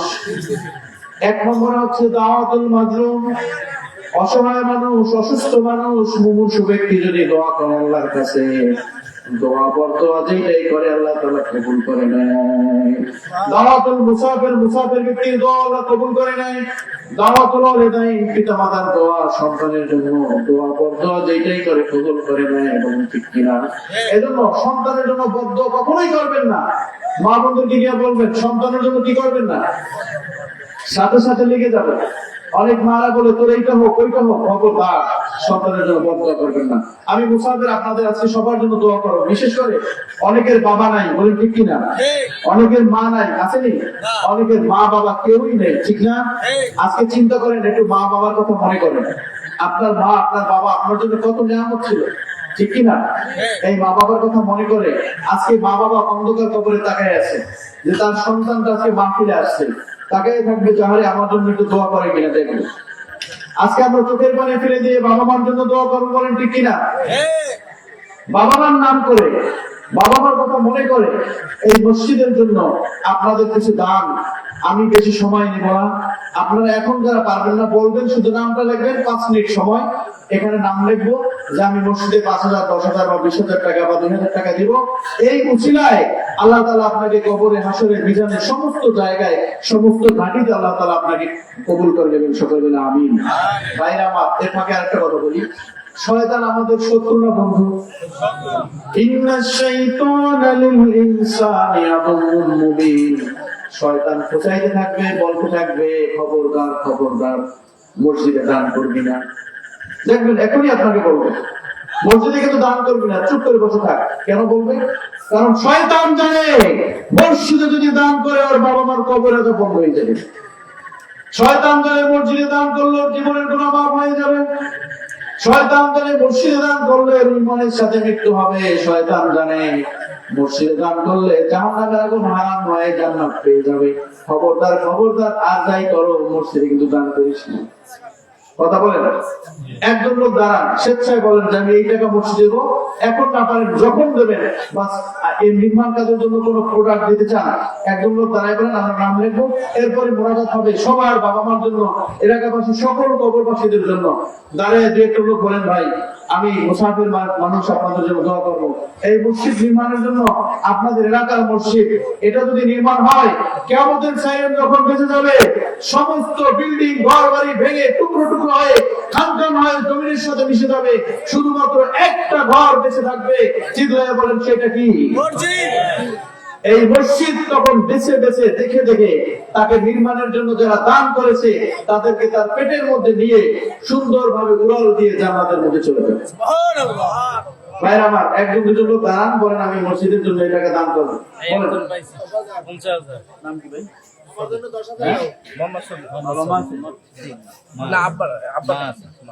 মোহাম্মদ শকির ভাই মসজিদের জন্য বললেন 50,000 টাকা। সকাল বলেন আলহামদুলিল্লাহ। ইয়া আল্লাহ আমি মেহমান হয়ে মুসাফির হয়ে দোয়া করলাম, ইয়া আল্লাহ মোহাম্মদ শকির ভাইকে তুমি ইয়া আল্লাহ জীবনের মধ্যে হায়াতের মধ্যে বরকত দিয়ে দিও, কামাই রুজির মধ্যে বরকত দিয়ে দিও। শকির ভাইয়ের আব্বা বিছানায় জান্নাতের মেহমান বানায় দিও, আম্মা জানকে নেক হায়াত বানায় দিও, সুস্থতা নিয়ামত করে দিও আল্লাহ। শকির ভাইকে দুনিয়ার সমস্ত বিপদ থেকে হেফাজত করে দিও আল্লাহ। মোহাম্মদ জাহাঙ্গীর মিস্ত্রি বলেছেন 10,000। আলহামদুলিল্লাহ বলেন। বাবা মা আছে? জাহাঙ্গীর মিস্ত্রি ভাইয়ের বাবা মার জন্য দোয়া করবেন, কবরের মধ্যে শুয়ে আছে। আল্লাহ তুমি আমার ভাইয়ের মা বাবাকে জান্নাতের মেহমান বানায় দাও মাওলা। মা বাবা কবরের মধ্যে তাকায় আছে, সন্তান এই যে এক সন্তান দুনিয়ার মধ্যে রেখে গেল, বাবা মার জন্য দান করেছে, কবরগুলোকে জান্নাতের বাগিচা বানায় দাও আল্লাহ। ইসহাক রাজ মিস্ত্রি এই মুরব্বির নাম লেখেন। ইসহাক ভাই বাবা মা আছে? ইসহাক রাজ মিস্ত্রি বললেন 10,000 টাকা। সকলে বলেন আলহামদুলিল্লাহ। বাবা কবরের মধ্যে শুয়ে আছে, ইসহাক মিস্ত্রির বাবা মার কবরগুলোকে জান্নাতের বাগিচা বানায় দিও। ইয়া আল্লাহ আমার ভাই ইসহাক মিস্ত্রিকে হায়াতের মধ্যে বরকত দিয়ে দিও, ছেলে সন্তানদেরকে নেক সন্তান বানায়ও, পরিবারের মধ্যে সমস্ত সমস্যা থেকে হেফাজত করে আল্লাহ। ইসহাক মিস্ত্রি ভাইকে তুমি দুনিয়ার মধ্যে সর্বোত্তম মানুষ হিসেবে কবুল করে নিও আল্লাহ। আমাদের মেহেদী ভাই বলেছেন 10,000। সকালে বলেন আল্লাহু আকবার। আওয়াজ দেন, আওয়াজটা জান্নাত পর্যন্ত পৌঁছে যাবে, এই আওয়াজটা আরশ পর্যন্ত পৌঁছে যাবে। আজকে যারা নাম লেখাচ্ছেন এই নামগুলো ভিডিও ফুটেজ হয়ে থাকবে, কিয়ামতের ময়দানে এই সাক্ষীগুলো বলবে যে আল্লাহ আমি এই মসজিদ নির্মাণের জন্য টাকা দিয়েছি, এই একটা উসিলায় আপনাকে জান্নাত দিতে বাধ্য হবে। সুবহানাল্লাহ। খলিল মিস্ত্রি ভাই দিয়েছেন 5,000 টাকা। তার আগে মেহেদী ভাই বলেছেন 10,000 টাকা। মেহেদী ভাইকে এবং খলিল ভাইকে আল্লাহ তুমি হায়াতের মধ্যে বরকত দিও, কামাই রুজির মধ্যে খায়ের বরকত দিও। বাবা মা যদি বেঁচে থাকে তাদেরকে নেক হায়াত বাড়ায় দিও, আর বেঁচে না থাকলে কবরগুলোকে জান্নাতের বাগিচা বানায় দিও আল্লাহ। আমাদের হারুন ভাই বলেছেন 5,000। সকল বলেন আলহামদুলিল্লাহ। হারুন ভাইকে আল্লাহ তুমি নেক হায়াত বাড়ায় দিও, বিপদ আপদ থেকে হেফাজত করেও। যুবকরা তোমরা দেখো না রাস্তায় কত ছেলে দুর্ঘটনার মধ্যে পড়ে, মাথার কিলোটা আর জায়গায় পড়ে থাকে, তোমরা কি দেখো না? এত বিপদ হওয়ার পরেও কেন তোমরা বোঝো না? আল্লাহ তোমাদেরকে বিপদ থেকে হেফাজত করবে, নাম লেখায় যাও। আমি দোয়া করে দেব আল্লাহ তাআলা হায়াতের মধ্যে বরকত দিয়ে দেবে। ইমরান হাওলাদার 5,000 টাকা। আল্লাহ তুমি আমার ভাই ইমরানকে কবুল করে নাও। ইয়া আল্লাহ বাবা মা যদি বেঁচে থাকে হায়াত বাড়ায় দিও, বাবা মাকে সমস্ত প্রকার বিপদ থেকে হেফাজত করে নিও আল্লাহ। ইমরান ভাইকে নেক হায়াত বাড়ায় দিও, পরিবারের মধ্যে কেউ অসুস্থ থাকলে সেখানে করলে দান করে দিও আল্লাহ। পিছনের লোকগুলো ভাই দয়া করে একটু সামনের দিকে আসেন, রাস্তার একটু ক্লিয়ার করে বসতে বলেন। এই যে ফাঁকা জায়গাগুলো আছে সকলে একটু দিকে করে লা ইলাহা ইল্লাল্লাহ, লা ইলাহা ইল্লাল্লাহ, লা ইলাহা ইল্লাল্লাহ। আমাদের বাদশা ভাই বলেছেন 10,000 টাকা। সকলে বলেন আলহামদুলিল্লাহ। আল্লাহ তুমি বাদশা ভাইকে কবুল করে নাও। বাদশা ভাইয়ের বাবা মাকে কবরে আসরে মিজানে পুলসিরাতে সমস্ত ঘাটিতে আল্লাহ তুমি হেফাজত করে নিও, জান্নাতের মেহমান বানায় নিও আল্লাহ। বাদশা ভাইয়ের নেখায়াত বাড়ায় দিও, পরিবারে যারা অসুস্থ আছেন সকলকে সেফাই করলে দান করে দিও আল্লাহ।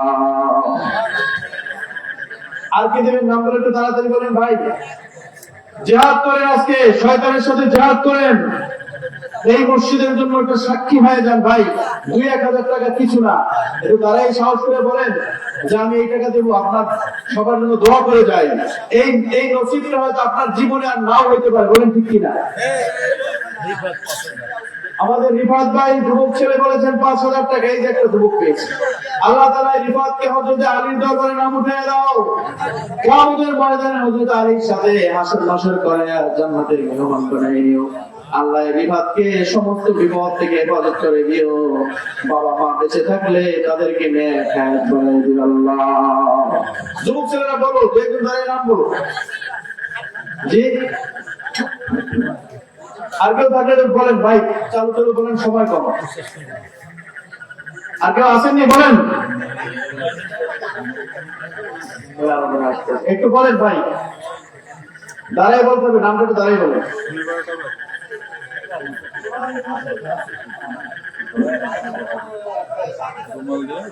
রুমাল নিয়ে রেডি হন, দুই পাশে দুজন দাঁড়ান রুমাল নিয়ে। আর বড় অ্যামাউন্ট যদি কেউ থাকে একটু বললেন। আর 200, 100, 500, 50 এগুলো যারা আছেন রুমাল নিয়ে এখনই যান। যারা 50, 20, 10 বা 100, 200 যারা দিতে চান তারা একটু রুমালে ছেড়ে দেন। আর যারা বড় অ্যামাউন্ট তারা এখানে নামটা বলেন। ইমাদুল কারিনী আব্দুল্লাহ, তিনি 500 টাকার নাম লিখিয়েছেন। আলহামদুলিল্লাহ বলেন। আল্লাহ তাআলা ভাইকে কবুল করে নেন, সমস্ত বিপদ থেকে হেফাজত করেন। ভাই দ্রুত রুমালগুলো নিয়ে একটু নামেন, রুমালগুলো নিয়ে নেমে যান। ভাই আমরা যদি কেউ মাহরুম না হই, কমপক্ষে 20 টাকা হলেও দিবেন, 10 টাকা হলেও দিবেন। রুমালের মধ্যে কেউ হাত ফিরাবেন না, আল্লাহ তাআলা এটাকে ভিডিও ফুটেজ করে নেবেন। এই মসজিদের জন্য একজন পিছনে দান করেন। পিছনে পরে এটা বলতেছে একটু বলুন।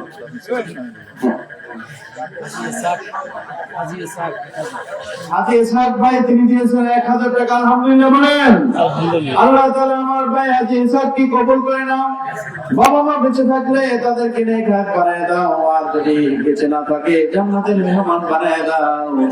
কবরে হাসরের মিজানে পুলসিরাতে তুমি তাদেরকে হেফাজত করে জান্নাতের মেহমান বানায় দাও আল্লাহ। বলেন মসজিদ উত্তোলনের জন্য সোহাগ কেরানি ভাই, তিনি দিয়েছেন 500 টাকা। মসজিদ উত্তোলনের জন্য গেছে রুমালে। আল্লাহ তাআলা সোহাগ কেরানি ভাইকে কবুল করে নেন, বিপদ আপদ থেকে হেফাজত করে নেন। পরিবারের কেউ অসুস্থ থাকলে সেটাই করলে দান করেন, সমস্ত বিপদ থেকে হেফাজত করে নেন।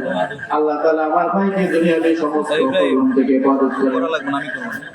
এটাকে শহীদুল রাজ ভাই দিলেন 5,000 টাকা। সকাল বলেন আলহামদুলিল্লাহ। আল্লাহ তাআলা আমার ভাই শহীদুল রাজকে কবুল করে নেন। বাবা মা বেঁচে থাকলে তাদেরকে নেক হায়াত বানায় দেন, বাবা মার খেদমত করার তৌফিক দেন। আর বেঁচে না থাকলে জান্নাতের মেহমান বানায় দেন। আমার ভাই শহীদুল রাজকে নেক হায়াত বানায় দেন আল্লাহ। সোহাগ কেরানি ভাই 500 টাকা। আল্লাহ তাআলা ভাইয়ের দানকে কবুল করে নেন। আল্লাহ তাআলা ভাইকে সমস্ত বিপদ থেকে হেফাজত করে নেন। আল্লাহ তাআলা ভাইকে সমস্ত ঝুট ঝামেলা থেকে হেফাজত করে নেন। আব্দুল খালিক ভাই, তিনি দিলেন 1,000 টাকা। সকল বলে আলহামদুলিল্লাহ।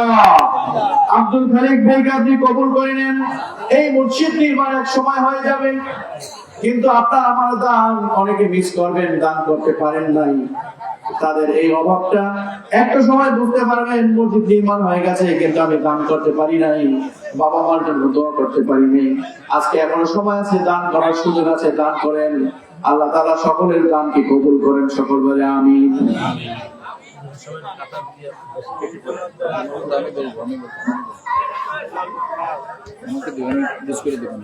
ঠিক আছে।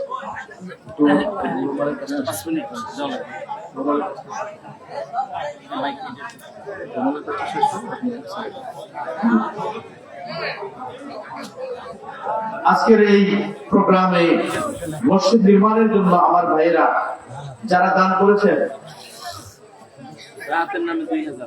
আমাদের রাহাত ভাই তিনি দিয়েছেন 2000 টাকা। সকলে বলেন আলহামদুলিল্লাহ।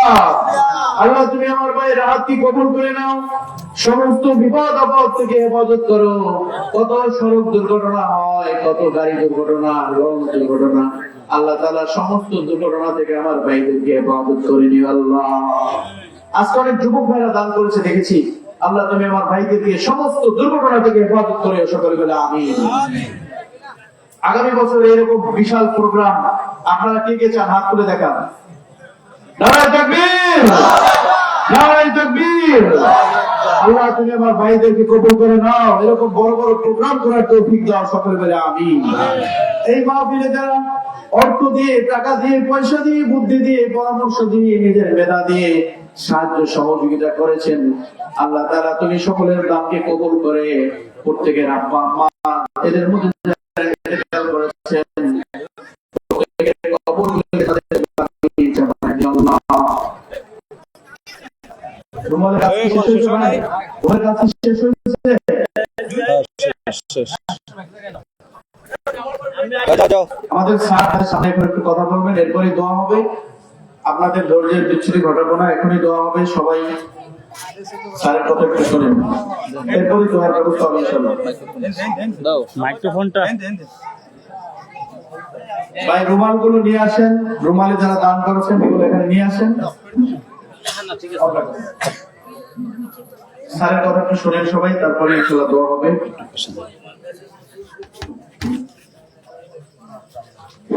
আসসালামু আলাইকুম। আলহামদুলিল্লাহ, সবাই ভালো আছেন? আল্লাহর অশেষ রহমত। এত গরম সহ্য করে মাগরিব থেকে এই পর্যন্ত আমাদের বয়স্ক মুরব্বীগণ অত্যন্ত ধৈর্য সহকারে মাহফিলের শেষ পর্যন্ত শৃঙ্খলার সাথে অবস্থান করছেন এবং সুস্থতার সাথে আমরা অবস্থান করছি। সকলের সমস্যা বলে আলহামদুলিল্লাহ। মাগরিব থেকে বসা, মাঝখানে শুধু ঈশার বিরতি পেয়েছিলাম। সবাই একটু দাঁড়াই, সবাই একটু দাঁড়াই, একটু দাঁড়াই, একটু দাঁড়াই।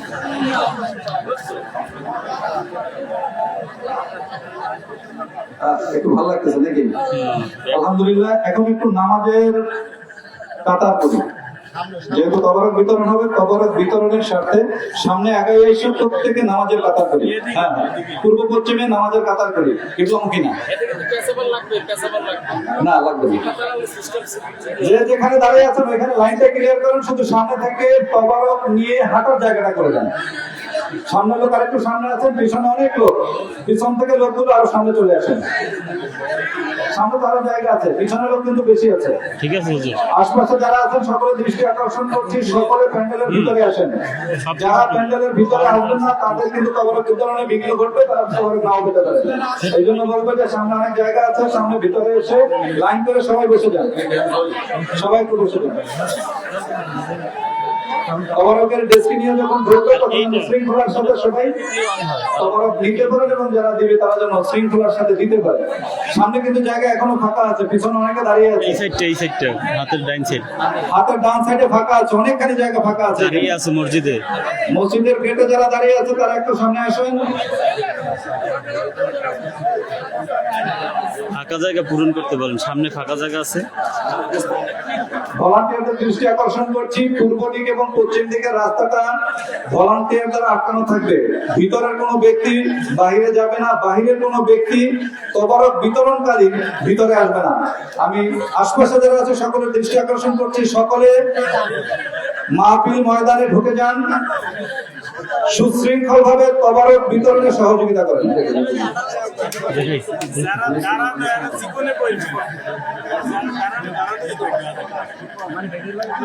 ভলান্টিয়ারদের দৃষ্টি আকর্ষণ করছি, সবাই কি রেডি?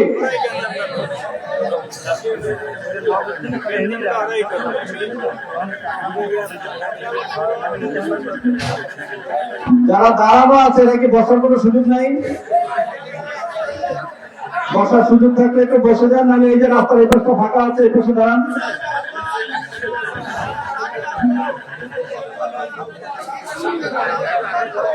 আমরা একটু কথা না বলি, সব ভালো তার শেষ ভালো যার। আমরা কি শেষটা সুন্দর ভাবে দেখতে চাই? সুন্দরভাবে দেখার জন্য আমাদেরকে সহযোগিতা করুন। মসজিদের সামনে অনেক কথা হচ্ছে। স্যার এই ল্যান্ডগুলো এদিকে ফিরিয়ে দিলে মনে হয় সামনে জায়গাটা দিয়ে দিবে তো। মানে এদিকে ফিরে এদিকে ফিরে তাহলে করতে আলহামদুলিল্লাহ এই ময়দানে 12তম মাহফিল আজকে, তার মানে মাহফিলের এক যুগ পার করলাম। এই 12 বছরের অভিজ্ঞতা আছে, সর্বোচ্চ 3-4 জন ব্যক্তি তবারক নিতে গিয়ে একটু ডাবল চায়, তাদের জন্য ঘোষণা। আমার কাছে কিছু এক্সট্রা তাবারক আছে, সত্যবাদী যদি হন আপনি একটা নেবেন, পরবর্তীতে চাইলে আমি আর একটা দিব, তারপরও বিশৃঙ্খলা চাই না। কথা ঠিক আছে কিনা? আপনি একটা নেবেন আরো একটা নেবেন, সেটা মিথ্যা বলে না, সত্য বলে নেবেন, ওটা আমার কাছে রিজার্ভ আছে, আপনি আমার কাছ থেকে নিয়ে যাবেন। কিন্তু তারপরেও তবারক নিয়ে কোন রকম বিশৃঙ্খলা এবছর আমরা নিব না। যার মাধ্যমে এবং যাকে দিয়ে তবারকের বিশৃঙ্খলা হবে আমরা এবছর তাকে ছাড়ব। কথা ঠিক আছে? পর্যাপ্ত তবারক আছে, শৃঙ্খলার সাথে প্রত্যেকে তবারক নিয়ে বিদায় হবেন, কোন রকমের ঘাটতি নাই। বরং তবারকের যতগুলো প্যাকেট আছে এতগুলো লোক এখানে নাই, অতএব তবারক নিয়ে কোন রকমের ঝামেলা নেই। কারো 2টা লাগবে সেটা আলাদা করে আমাকে বলবেন। পিছনে যারা দাঁড়িয়ে আছেন আপনাদের জন্য সামনে জায়গা করা হচ্ছে, এই পুকুরের পর দিকে পাশে চলে আসেন, প্লিজ সামনে আসেন, সবাই একটু সামনে আসেন। যারা দাঁড়িয়ে আছেন ভলান্টিয়ারদের দৃষ্টি আকর্ষণ করছি, শৃঙ্খলার সাথে তবারক বিতরণের সুবিধার্থে রাস্তাটা ক্লিয়ার চাই। আপনাদের জন্য নতুন জায়গা করা হচ্ছে, আপনারা একটু সামনে আসেন। আপনারা দেরি করলে রাত অনেক হবে, অনেক বয়স্ক মানুষ এখানে আছে, ফজরের নামাজ পড়বে দেরি হচ্ছে, দয়া করে একটু সামনে আসেন। ফিনিশ